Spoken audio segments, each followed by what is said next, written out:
নমস্কার, 7 এবিক নিউজ নেটওয়ার্কে আপনাদের স্বাগত। দুই পরিবারের মধ্যে বচসা, আর সেই বচসা ক্রমে হাতাহাতিতে পরিণত হলে সেই অশান্তি থামাতে যান বছর 50-এর এক প্রৌঢ়া। সে সময় এক মহিলা তাকে সজোরে আঘাত করায় ঘটনাস্থলেই মৃত্যু হয় তার। বৃহস্পতিবার রাতে মর্মান্তিক এই ঘটনাটি ঘটেছে হাওড়ার আন্দুলের আড়গড়ি ফকিরপাড়া এলাকায়। জানা গেছে, গতকাল রাত 10:30 নাগাদ বাড়ি থেকে ঢিল ছোঁড়া দূরত্বে বসবাসকারী এক আত্মীয় রুবিনা বিবির পরিবারের সাথে রশিদা বেগমের পরিবারের অশান্তি চলছিল। ক্রমশ সেই অশান্তি হাতাহাতির পর্যায়ে পৌঁছলে উভয় পক্ষকে অশান্তি থেকে বিরত করতে যান বছর 50-এর রশিদা বেগম।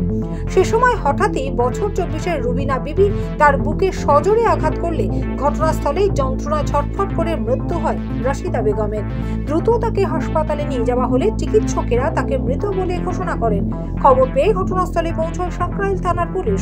মৃতদেহটি ময়না তদন্তে পাঠানোর পাশাপাশি মৃতের পরিবারের অভিযোগের ভিত্তিতে অভিযুক্ত রুবিনা বিবি সহ তার মা এবং ছোট বোনকে গ্রেপ্তার করেছে সাঁকরাইল থানার পুলিশ।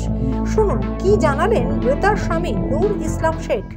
ঝামেলাটা হচ্ছে, ঝামেলাটা আপনার স্ত্রীর নাম রশিদা বেগম। আর কার সঙ্গে হচ্ছিল?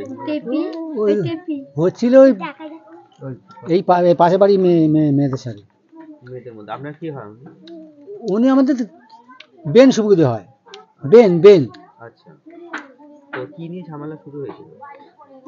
বাড়ি ব্যাপার, ছেলেপুলের ব্যাপার নিয়ে ঝগড়া হচ্ছিল। ওদের কি স্বামী স্ত্রী, ওদের একটা ঝগড়া হয়েছে সেই ব্যাপার নিয়ে। হ্যাঁ, ওদের বউকে তাড়িয়ে দিয়েছে, মেয়ে ধরেছে তাড়িয়ে দিয়েছে। সেই ব্যাপার নিয়ে আমার বড় ছেলে এসেছিল, ও শালা হয়। হ্যাঁ, সেই নিয়ে ওকে ছাড়ছেড় করতে গেল, দু একটা গালাগালি করেছে, ওকেও মেরেছে, আমার মেয়েদের ছেলেকেও মেরেছে। হ্যাঁ, ওর ছেলেটা মেরে এখানে ফেটে দিয়েছে, ওখানে তাতে সেলাই হয়েছে।